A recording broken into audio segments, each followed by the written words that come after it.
ಹಾಗೆ ಮನೆ ನೋಡಿ ಯಾವ ತರ ಇದೆ ಅಂತ ಅದನ್ನ ಕಲ್ತ್ಕೊಂಡ್ಬಿಟ್ಟಿದ್ದಾನೆ. ಏನ್ ಚೆನ್ನಾಗಿ ಗ್ರೋತ್ ಆಗುತ್ತೆ ಅಂತ. ನಮ್ಮ ಮನೇಲಿ ಮಾತ್ರ ತುಂಬಾ ಮಳೆ. ಎಲ್ಲರಿಗೂ ಇವತ್ತು ಅನುಜ್ ಇದ್ದಾನೆ, ಸಂಡೇ. ಹಾಗೆ ಮನೆ ನೋಡಿ ಯಾವ ತರ ಇದೆ ಅಂತ. ಅದು ಯಾರಿಗೆ ಮಗನೆ?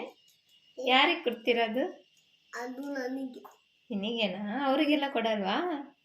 ನನಗೆ ಮಾತ್ರನಾ? ಓಕೆ, ಅವ್ನು ಯಾರಿಗೂ ಕೊಡಲ್ಲ. ಆಕ್ಚುಲಿ ಇವತ್ತು ಸಂಡೇ ಆಗಿರೋದ್ರಿಂದ ಹೇರ್ ಕಟ್ ಮಾಡ್ಕೊಳ್ಳೋಣ ಅನ್ಕೊಂಡೆ. ಎಲ್ಲರಿಗೂ ಇವಾಗ ಆಟ ಆಡ್ತೀನಿ. ನಾವೀಗ ಇವತ್ತು ಕಾಡೆಲ್ಲ ಆಟ ಆಡ್ತೀವಿ. ಜೇಸಪ್ಪಿ ಮತ್ತೆ ಎಲ್ಲ ಮತ್ತೆ ಫೋನಲ್ಲಿ ಮಾತಾಡ್ತೀನಿ.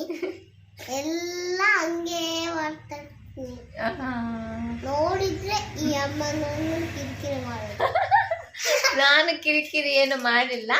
ಅನುಜ್ ನನ್ನ ಜೊತೆ ಸೇರ್ಕೊಂಡು ಏನಾಗ್ಬಿಟ್ಟಿದ್ದಾನೆ ಅಂದ್ರೆ ಇದೇ ತರ ನನ್ನ ತರನೇ ಮಾತಾಡೋದನ್ನ ಕಲ್ತ್ಕೊಂಡ್ಬಿಟ್ಟಿದ್ದಾನೆ. ಹಾಗೆ ಸಂಡೇ ಆದ್ರೆ ಮನೆ ಕ್ಲೀನ್ ಮಾಡಕ್ ಆಗಲ್ಲ. ಅದ್ರಲ್ಲೂ ಫ್ರಂಟ್ ರೂಮ್ ಅಂತೂ ಯಾವುದೇ ಕಾರಣಕ್ಕೂ ಕ್ಲೀನ್ ಮಾಡಕ್ ಆಗಲ್ಲ. ಯಾಕೆಂದ್ರೆ ನಾನು ಎಷ್ಟು ಜೋಡಿಸಿಟ್ರು ಎಳ್ದು ಹಾಕಿಟ್ಟಿರ್ತಾನೆ. ಹಾಗಾಗಿ ಅವನ ಪಾಡಿಗೆ ಅವನ್ನ ಆಟಾಡಕ್ ಬಿಟ್ಬಿಡ್ತೀನಿ. ತುಂಬಾ ಮಕ್ಕಳಿಗೆ ನಾವು ಕಿರಿಕಿರಿ ಮಾಡೋಕ್ಕಾಗಲ್ಲ. ಆಟಾಡೋ ಏಜಲ್ಲಿ ಆಟಾಡಲೇಬೇಕಲ್ವಾ. ಹಾಗಾಗಿ ಹಾಗೆ ಸಂಡೇ ಇವತ್ತು ಸಂಡೇ ಹುಣ್ಣಿಮೆ ಆಗಿತ್ತು. ಹುಣ್ಣಿಮೆ ಆಗಿದ್ರಿಂದ ಹೇರ್ ಕಟ್ ಮಾಡ್ಕೊಳ್ಳಿ, ಹೇರ್ ಚೆನ್ನಾಗಿ ಗ್ರೋತ್ ಆಗುತ್ತೆ ಅಂತ ಕಮೆಂಟ್ ಮಾಡಿದ್ರಿ. ಬಟ್ ಏನು ಅಂತ ಹೇಳಿದ್ರೆ ಅಮಾವಾಸ್ಯೆ ಅಥವಾ ಹುಣ್ಣಿಮೆ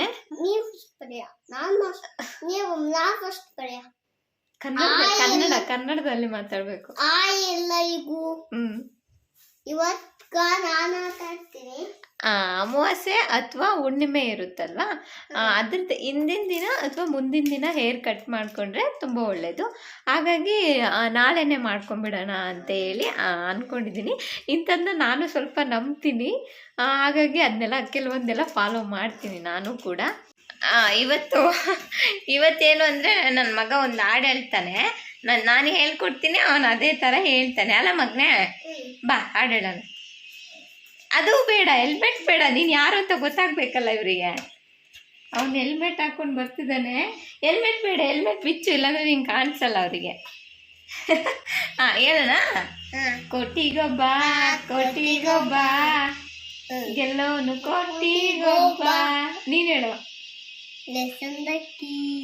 ಈ ಜಿಂದಗಿ ಗೇಮು ಕಣೋ ಗೆಲ್ಲೋಣ ಬಾ. ನೀನ್ ಹೇಳು ಇವಾಗ. ಕೋಟಿಗೊಬ್ಬ ಹೇಳು. ಕೋಟಿಗೊಬ್ಬ ಕೋಟಿಗೊಬ್ಬ.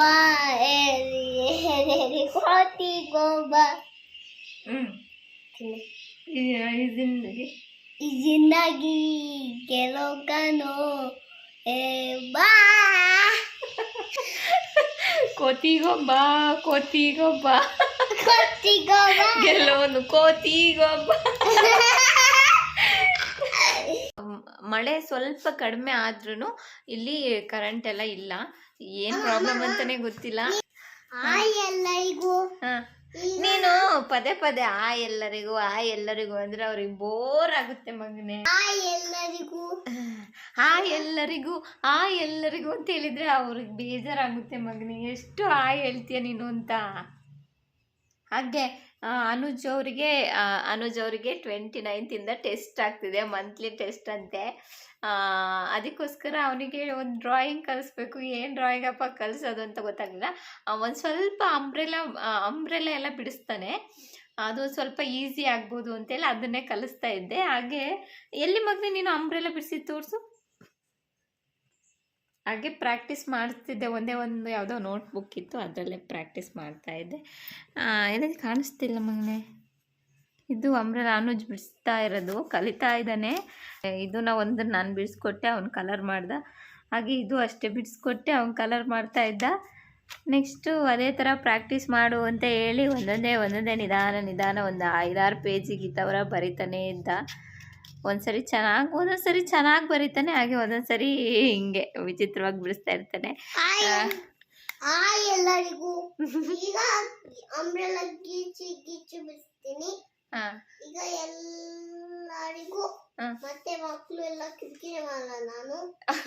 ಈಗ ಮತ್ತೆ ನಾವು ಎಲ್ಲರೂ ಆಟಾಡ್ತೀವಿ. ಮತ್ತೆ ನಾವೆಲ್ಲರೂ ಆಟ ಆಡೋಣ. ನಮ್ಮೂರಲ್ಲಿ ತುಂಬಾ ಮಳೆ ಬರ್ತಿದೆ ಅಲ್ವಾ? ನಮ್ಮ ಮನೇಲಿ ತುಂಬಾ ಮಳೆ ಬರ್ತಿದೆ ಅಲ್ವಾ? ಅಯ್ಯೋ, ನಮ್ಮ ಮನೇಲಿ ಮಾತ್ರ ತುಂಬಾ ಮಳೆ, ತುಂಬಾ ಅಂದ್ರೆ ತುಂಬಾನೇ ಮಳೆ. ಹಾಗಾಗಿ ಕರೆಂಟ್ ಇಲ್ಲ. ಈಗ ಮೊಬೈಲ್ ಸ್ವಲ್ಪ ಚಾರ್ಜು ಇರೋದು.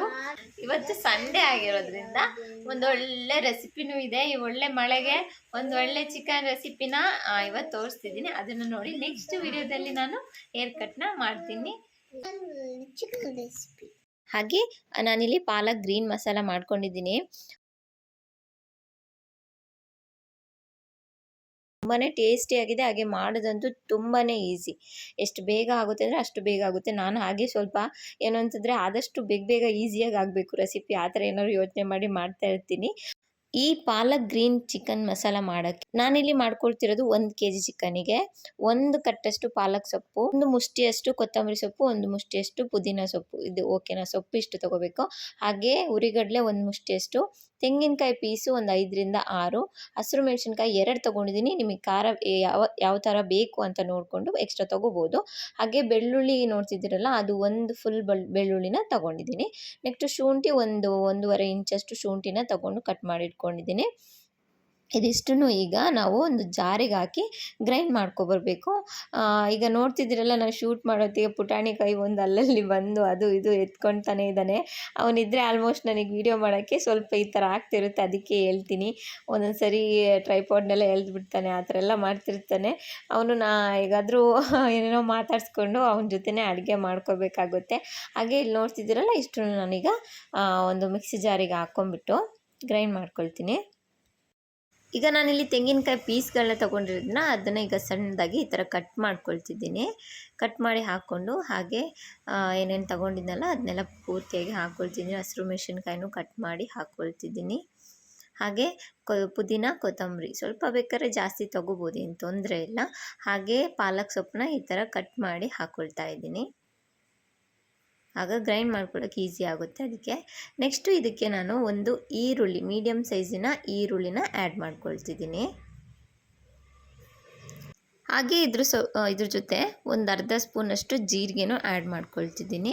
ನೆಕ್ಸ್ಟು ಸ್ವಲ್ಪ ಒಂದು 5ರಿಂದ 6 ಲವಂಗ ಆ್ಯಡ್ ಮಾಡ್ಕೊಳ್ತಿದ್ದೀನಿ. ನೆಕ್ಸ್ಟು ಒಂದು ಸಣ್ಣ ಪೀಸಷ್ಟು ಚಕ್ಕೆ, ಓಕೆನಾ? ಅಷ್ಟನ್ನು ಹಾಕ್ಕೊಂಡ ನಂತರ ಧನಿಯಾ, ನಾನೀಗ ಒಂದು ಟೀ ಸ್ಪೂನಷ್ಟು ಇರೋವಂಥ ಸ್ಪೂನ್ ತೊಗೊಂಡಿದ್ದೀನಿ. ಇದರಲ್ಲಿ ಒಂದು 4 ಸ್ಪೂನಷ್ಟು ಧನಿಯಾ ಆ್ಯಡ್ ಮಾಡ್ಕೊಳ್ತಿದ್ದೀನಿ. ದೊಡ್ಡ ಸ್ಪೂನ್ ಆದರೆ 1-1.5 ಸ್ಪೂನಷ್ಟು ಆ್ಯಡ್ ಮಾಡ್ಕೊಳ್ಳಿ. ಹಾಗೆ ಸೋಂಫ ಕಾಳು ಅಷ್ಟೇ, ಒಂದು ಅರ್ಧ ಸ್ಪೂನಷ್ಟು ಸೋಂಫ ಕಾಳನ್ನ ಆ್ಯಡ್ ಮಾಡ್ಕೊಂಡಿದ್ದೀನಿ. ಈಗ ಇದಿಷ್ಟು ಆದ ನಂತರ ಈಗ ಇನ್ನೂ ಒಂದು ಅರ್ಧ ಸ್ಪೂನಷ್ಟು ಕಾಳು ಮೆಣಸನ್ನು ಆ್ಯಡ್ ಮಾಡ್ಕೋಬೇಕು. ಈ ಮಳೆಗಾಲದಲ್ಲಿ ಈ ಥರ ಸ್ಪೈಸಸ್ನೆಲ್ಲ ಚೆನ್ನಾಗಿ ಯೂಸ್ ಮಾಡ್ಕೊಳ್ಳೋದ್ರಿಂದ ಹೆಲ್ತಿಗೆ ತುಂಬಾ ಒಳ್ಳೆಯದಾಗುತ್ತೆ. ಹಾಗೆ ಇದ್ರ ಜೊತೆ ಒಂದು 5ರಿಂದ 6 ಹುರಿದಿಟ್ಟಿರುವಂಥ ಮೆಂತ್ಯ ಕಾಳನ್ನು ಸೇರಿಸ್ಕೊಂಡಿದ್ದೀನಿ. ಈಗ ಇದಿಷ್ಟನ್ನು ನೈಸಾಗಿ ಗ್ರೈಂಡ್ ಮಾಡ್ಕೊಂಡು ತಂದಿದ್ದೀನಿ. ಈಗ ಈ ಸ್ಟೆಪ್ ಮುಗೀತು. ಇದಾದರೆ ನೆಕ್ಸ್ಟು ಒಂದು ಕುಕ್ಕರ್ನ ಇಟ್ಬಿಟ್ಟು ಅದಕ್ಕೆ ನಾನು ಎಣ್ಣೆನ ಹಾಕ್ಕೊಳ್ತಿದ್ದೀನಿ.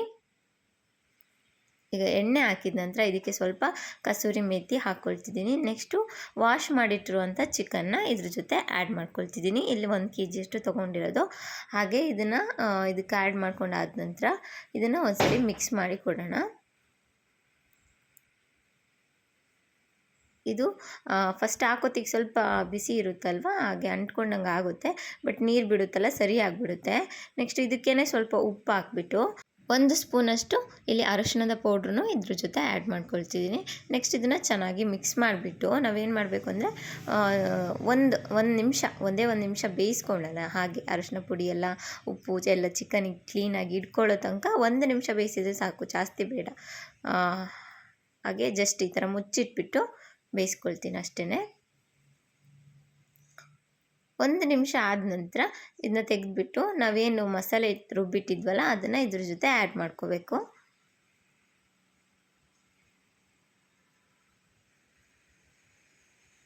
ಈಗ ಮಸಾಲೆ ಆ್ಯಡ್ ಮಾಡಿದ ನಂತರ ಇದನ್ನು ನೀಟಾಗಿ ಒಂದ್ಸರಿ ಎಲ್ಲ ಮಿಕ್ಸ್ ಮಾಡಿ ಕೊಡೋಣ. ಕಲರ್ ನೋಡ್ತಿದ್ರಲ್ಲ ಎಷ್ಟು ಚೆನ್ನಾಗಿ ಕಾಣಿಸ್ತಿದೆ ಅಂತ. ತುಂಬಾ ಗ್ರೀನಿಶ್ ಆಗಿ ಬರುತ್ತೆ ಈ ಒಂದು ಗ್ರೀನ್ ಮಸಾಲ. ತುಂಬ ಚೆನ್ನಾಗಿರುತ್ತೆ, ಖಂಡಿತ ಟ್ರೈ ಮಾಡಿ ನೋಡಿ.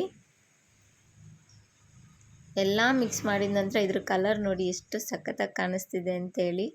ತಿನ್ನೋಕ್ಕೂ ಅಷ್ಟೇ ಸಖತ್ತಾಗಿರುತ್ತೆ. ಪೂರಿ, ಚಪಾತಿ, ಅನ್ನ ಎಲ್ಲದ್ರ ಜೊತೆನೂ ನಿಮಗೆ ಒಳ್ಳೆ ಕಾಂಬಿನೇಷನು. ಈಗ ಚೆನ್ನಾಗಿ ಮಿಕ್ಸ್ ಮಾಡಿ ಆದ ನಂತರ ಉಪ್ಪು ಒಂದ್ಸರಿ ಚೆಕ್ ಮಾಡಿಬಿಟ್ಟು ಉಪ್ಪು ಖಾರ ಚೆಕ್ ಮಾಡಿ ಒಂದು ವಿಷಲ್ ಬರೆಸ್ಕೊಂಡ್ರೆ, ಒಂದೇ ಒಂದು ವಿಷಲ್ ಬರೆಸ್ಕೋಬೇಕು, ನಿಮಗೆ ಈ ಗ್ರೀನ್ ಮಸಾಲ ರೆಡಿ ಆಗಿರುತ್ತೆ. ಒಂದೇ ಒಂದು ವಿಷಲ್ ಬರೆಸ್ಕೊಂಡ್ರೆ ತುಂಬಾ ಬೇಗ ಈ ಗ್ರೀನ್ ಮಸಾಲ ರೆಡಿ ಆಗಿಬಿಡುತ್ತೆ. ಇಲ್ಲಿ ನೋಡಿ ಈಗ ರೆಡಿ ಆಗಿದೆ. ಒಂದೇ ಒಂದು ವಿಷಲ್ ಬರೆಸ್ಕೊಂಡ್ರೆ ಚಿಕನು ಕರೆಕ್ಟಾಗಿ ಬೆಂದಿರುತ್ತೆ. ಹಾಗೆ ಈಗ ಇಲ್ಲಿ ಪೂರ್ತಿಯಾಗಿ ರೆಡಿಯಾಗಿದೆ ನೋಡಿ ಯಾವ ಥರ ಕಾಣಿಸ್ತಿದೆ ಅಂತೇಳಿ. ನೀವು ಬೇಕಾದರೆ ಆಯಿಲ್ ನಿಮಗೇನಾದ್ರು ಜಾಸ್ತಿ ಅನ್ನಿಸ್ತಿದೆ ಅಂದರೆ ಸ್ವಲ್ಪ ಕಡಿಮೆ ಹಾಕಿನೇ ಮಾಡ್ಕೋಬೋದು, ಏನು ತೊಂದರೆ ಇಲ್ಲ. ಹಾಗೆ ಇವತ್ತಿನ ವಿಡಿಯೋ ನಿಮಗೆ ಇಷ್ಟ ಆಗಿದ್ರೆ ದಯವಿಟ್ಟು ಲೈಕ್ ಮಾಡಿ, ಶೇರ್ ಮಾಡಿ, ಕಮೆಂಟ್ ಮಾಡೋದನ್ನ ಯಾವುದೇ ಕಾರಣಕ್ಕೂ ಮರಿಬೇಡಿ. ಮತ್ತೆ ಇದೇ ಥರ ಇನ್ನೊಂದು ವಿಡಿಯೋ ಜೊತೆ ಸಿಗ್ತೀನಿ. ಅಲ್ಲಿವರೆಗೂ ಬಾಯ್.